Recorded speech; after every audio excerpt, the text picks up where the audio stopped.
Hello friends, आपका स्वागत है मेरे चैनल पे।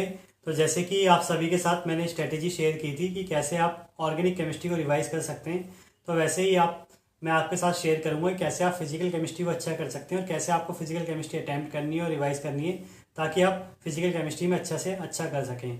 तो देखिए, इसमें आपकी दो प्रॉब्लम जो मेजर आती हैं वो एक तो ये कि आपको लगता है कि आप मैथ बैकग्राउंड से नहीं है, आपकी कैलकुलेशन कमज़ोर है, तो आप फिजिकल केमिस्ट्री नहीं कर पाएंगे। सेकंड ये, आपको लगता है आप कैलकुलेशन कर भी लेंगे पर आपका टाइम मैनेज नहीं हो पाता है। आपको लगता है आप फिजिकल केमिस्ट्री की तरफ जाएंगे तो टाइम मैनेजमेंट आपका कम मतलब ख़राब हो जाएगा और आपको टाइम कम मिलेगा, इसलिए आप ऑर्गेनिक फिजिकल की तरफ ज़्यादा जाते हैं और कभी कभी आप ये भी सोचते हैं कि आपको फिजिकल केमिस्ट्री छोड़ देनी चाहिए। तो आज की मेरी वीडियो इसी रिगार्डिंग है, जिसमें मैं आपके ये दोनों मेजर डाउट को क्लियर करूंगा और कैसे आपको फिजिकल केमिस्ट्री में प्रिपरेशन करनी चाहिए और यह लास्ट मंथ में आपको किन चीज़ों को ध्यान रखनी चाहिए ताकि आपका एग्जाम बेटर जा सके। तो इस पर हम बात करेंगे। तो चलिए शुरू करते हैं। तो देखिए, सबसे पहले तो मैं आपको बता दूं कि आपको फिजिकल केमिस्ट्री छोड़नी तो बिल्कुल नहीं है। अगर आपने ये सोच रखा है कि आपको फिजिकल केमिस्ट्री कम करनी है या आपने जो की थी और आप ये सोच रहे हैं आपको पूरा स्किप कर दे, तो उसके लिए मैं आपको कहूँगा आप ऐसा बिल्कुल ना करें। और उसमें एक चीज़ ये ज़रूर हो सकती है कि आप कुछ ऐसे चैप्टर हैं जिन्हें आप अच्छे से कर लें, और वो कौन से चैप्टर है उनका नाम मैं आपको डिस्क्रिप्शन बॉक्स में दे दूंगा, आप उन्हें अच्छे से देख लीजिएगा और आपने पढ़े हुए तो उन्हें अच्छे से रिवाइज कर लीजिएगा और उससे आपको ज़रूर हेल्प होगी आपके पेपर में। और इतने मार्क्स आपके आ जाएंगे कि जो आपके जीआरएफ निकालने के काम आते हैं, मतलब अगर आप ऑर्गेनिक और सॉरी इनऑर्गेनिक एंड ऑर्गेनिक दोनों में अच्छा करते हैं तो। सेकेंड थिंग है, कैलकुलेशन की बात आप जब भी करते हैं तो मैं देखिए आपको बताऊं, कैलकुलेशन में एक चीज़ ये है कि कैलकुलेशन इतनी आती ही नहीं है जितना आपको लग रही है। देखिए, जो आपको लग रहा है बहुत कैलकुलेटिव पार्ट है फिजिकल केमिस्ट्री, वो सिर्फ 10% ही क्वेश्चन ऐसे आते हैं जो इतने कैलकुलेटिव होते हैं।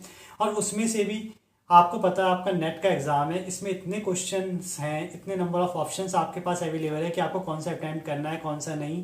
तो उस हिसाब से आपके वो उनकी वैल्यू जो हो जाती है बहुत ही कम हो जाती है, और अगर आप उनको छोड़ भी देंगे तो भी आप फिजिकल केमिस्ट्री में 30 से 40 मार्क्स अच्छे से ले आएंगे। थर्ड चीज़ है, मैं आपको ये कहूँगा, देखिए कैलकुलेशन का अगर आपको लग रहा है तो मैं आपको बताऊँगा 50% केमिस्ट्री और जो फिजिकल केमिस्ट्री है सॉरी, वो थ्योरी बेस्ड भी है। मतलब उसमें ऐसा भी है कि नॉन कैलकुलेटिव है। जैसे कई चैप्टर ऐसे हैं जिसमें आपको विदाउट कैलकुलेशन के या बहुत ही ऐसे बच्चों वाली कैलकुलेशन जिसे कहते हैं, नॉन कैलकुलेटिव भी मानिए उसको आप, उससे भी आपका एग्जाम मतलब निकल सकता है या अच्छे मार्क्स आ सकते हैं। जैसे आप ग्रुप थ्योरी देखेंगे, ग्रुप थ्योरी में इतना कैलकुलेटिव नहीं होता, फेस इक्विलिब्रियम इतना कैलकुलेटिव नहीं होता। इवन सॉलिड स्टेट में भी अगर आप आ, आ, मतलब पैकिंग फ्रैक्शन, और अगर आप उसको छोड़ते हैं जहाँ पे आपको जेड की वैल्यू निकालनी होती है डेंसिटी वाली, और अगर आप एफसीसी बीसीसी वाला क्वेश्चन देखते हैं तो वो काफ़ी इजी होते हैं। और कभी कभी आप देखेंगे कि इतने ही पूछ रहे थे कौन सा क्रिस्टल लैटिस बनेगा, आपको नंबर ऑफ पॉइंट्स दे रखे होते हैं। और ऐसे ही मतलब आपको काइनेटिक्स में भी कभी कभी से थ्योरी के बारे में पूछा होता है, collision theory, kinetic theory, organic theory, ये सब के बारे में आपको पूछा होता है। तो कहने का मतलब है आपको फिजिकल केमिस्ट्री में 50% से ऊपर जो क्वेश्चन मिलेंगे आपको नॉन कैलकुलेटिव मिलेंगे और आपके बेसिक कॉन्सेप्ट को लेके चलेंगे। तो अगर आप इसे छोड़ने की सोच रहे हैं तो इसे बिल्कुल ना छोड़ें, और इतना तो आप कर लें कि आप इन क्वेश्चनों को तो कम से कम अटैम्प्ट कर लें। नेक्स्ट है पॉइंट, आप जब कैलकुलेशन की बात करते हैं तो ये ट्रिक मैंने आपको पहले ही बताई, आप कैलकुलेशन के लिए टाइम फिक्स कर लें। अगर आपको लग रहा है कोई लेंदी क्वेश्चन है और आप कैलकुलेशन में ज़्यादा टाइम लगाते हैं तो देखिए उसकी यही ट्रिक है कि आप टाइम फिक्स कर लें।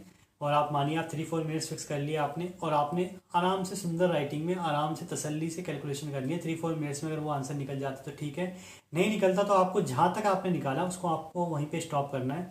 और उसके बाद जब नेक्स्ट टाइम जब आप क्वेश्चन में घूम के आएंगे, पेपर में घूम के आएंगे, यानी सारे क्वेश्चन देख चुके होंगे, कर चुके होंगे, तब जाके आपको उस क्वेश्चन को सॉल्व करना है। तो उससे एक तो ये चीज़ होगी कि आपका टाइम बचेगा।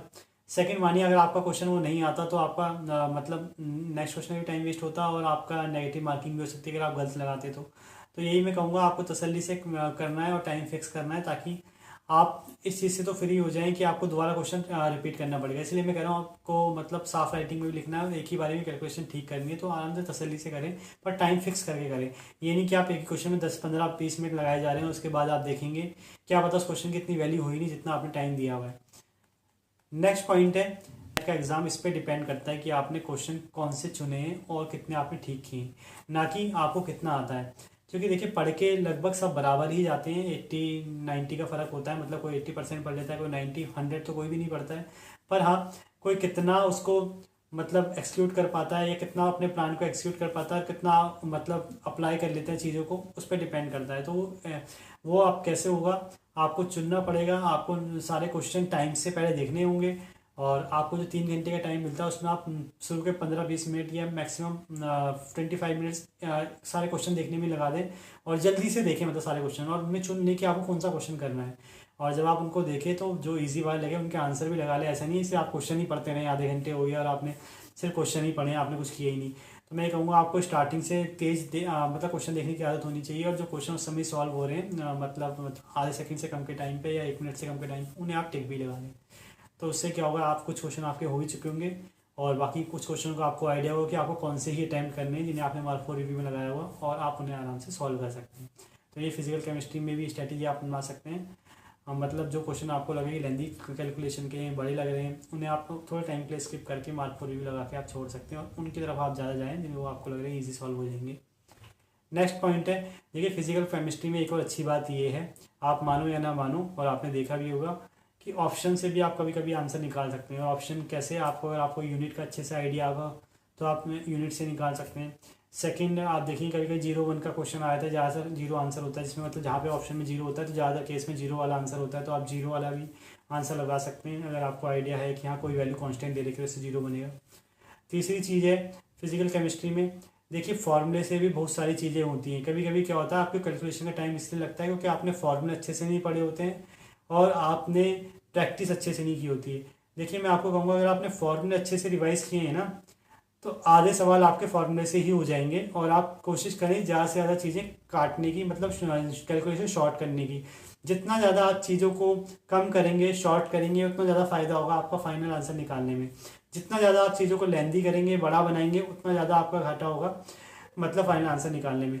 और एक चीज़ और याद रखें, जब भी आप क्वेश्चन सॉल्व करें, ये बहुत बड़ी बात मैं आपको बता रहा हूँ इस पॉइंट में, जब भी आप क्वेश्चन सॉल्व करें 4 ऑप्शन को देख लीजिएगा। ऑप्शन के जो अगर देखिए ऑप्शंस जो आपको दे रखे हैं उनकी जो वैल्यू में डिफरेंस बहुत ज़्यादा है, तो आप जब भी उस क्वेश्चन को सॉल्व करें तो वहाँ पे आप अप्रॉक्सीमेट लेके चीज़ों को, यानी पॉइंट में ना लेते हुए अप्रॉक्सीमेट लेके चीज़ों को सॉल्व कर सकते हैं। पर हाँ, अगर आपकी वैल्यू में गैप बहुत कम है तो हाँ वहाँ पे आपको अप्रॉक्सीमेशन नहीं लेना है और आपको कोशिश करनी है वहाँ पे आपको चीज़ों को बस थोड़ा शॉर्ट करना है, और जितनी ज़्यादा चीज़ें वैल्यू एक दूसरे कट सकती है उसको काट के आपको फाइनल आंसर निकालना है। तो ये एक शॉर्टकट आपके मैं बता रहा हूँ फिजिकल केमिस्ट्री के लिए कि आपको मतलब ज़्यादा डिफरेंस दिखाई दे तो आप अप्रॉक्सीमेशन लेके चीज़ों को सॉल्व करें, और अगर आपको कम डिफरेंस दिखाई दे तो आपको अप्रॉक्सीमेशन नहीं। मैं यही कहना चाहूँ। एंड लास्ट पॉइंट में आपको यही कहना चाहूँगा, देखिए फिजिकल केमिस्ट्री में जितना ज़्यादा आप फॉर्मूले लर्न कर लेंगे और जितना ज़्यादा आप कॉन्सेप्ट को मतलब देख के जाएंगे उतना ज़्यादा फायदा होगा। मतलब फिजिकल केमिस्ट्री में ये चीज़ अच्छी है कि आप सिर्फ फॉर्मूले भी लर्न कर लेते हैं तो आपको फिर भी 30 to 40 मार्क्स का फ़ायदा हो जाता है, क्योंकि कई कॉन्सेप्ट के सवाल भी आते हैं और कई फार्मूला बेस्ड भी सवाल आते हैं, और बहुत कम क्वेश्चन ऐसे होते हैं जिनमें फार्मूले काफ़ी घूमते हैं, कैलकुलेशन लेंदी होती है। अगर देखिए आप इस चीज़ को मान के चलेंगे तो देखिए आप अच्छे मार्क्स ज़रूर लाएंगे। पर हाँ, अगर आप डर के चलेंगे तो मैं कहूँगा आप जो अच्छे मार्क्स ला सकते थे या जो ईजी क्वेश्चन थे उनमें भी घबरा जाएंगे। पर हाँ, आप कभी कभी बोलते हैं सर पेपर ही ऐसा आता है, आप तो बोलते हैं ईजी है, पर कभी कभी हमने किसी ये पेपर देखे जो हार्ड होता है। तो देखिए उसके लिए मैं एक बात कहना चाहूँगा, देखिए जब पेपर बहुत हार्ड हो जाता है तो उसके लिए देखिए मैं आपको एक बात कहना चाहूँगा, देखिए जब पेपर बहुत हार्ड हो जाता है या किसी सब्जेक्ट का बहुत मतलब आपको टिपिकल दिखने लगता है तो सबके लिए होता है। मतलब उसमें ऐसा नहीं कि सिर्फ आप फंसे हैं, वहाँ पे सब फंसे हैं। तो उसमें यही होगा, उसमें भी वही बंदा आगे निकल जाएगा जिसने अपने बेसिक कॉन्सेप्ट अच्छे कर रखे थे, या उनमें से वो इतने क्वेश्चन ढूंढ पा रहा है जितने मतलब सब कर सकते थे या ठीक होने चाहिए। क्योंकि कभी कभी क्या होता है, ज़्यादा कठिन पेपर देख के होपलेस हो जाते हैं और वो क्वेश्चन भी नहीं कर पाते जो सब कर सकते थे या जो आप पढ़ के गए थे और उन्हें आप सही कर सकते थे। तो आई होप आपको मेरी बात समझने आई होगी, और अगर आप इसके बावजूद कोई भी डाउट आपके मन में है तो आप कमेंट बॉक्स में कमेंट कर सकते हैं या मुझे मेल कर सकते हैं, और मेरी मेल आईडी आपको डिस्क्रिप्शन बॉक्स में मिल जाएगी और स्क्रीन में भी आपको दिखाई दे रही होगी। Thank you.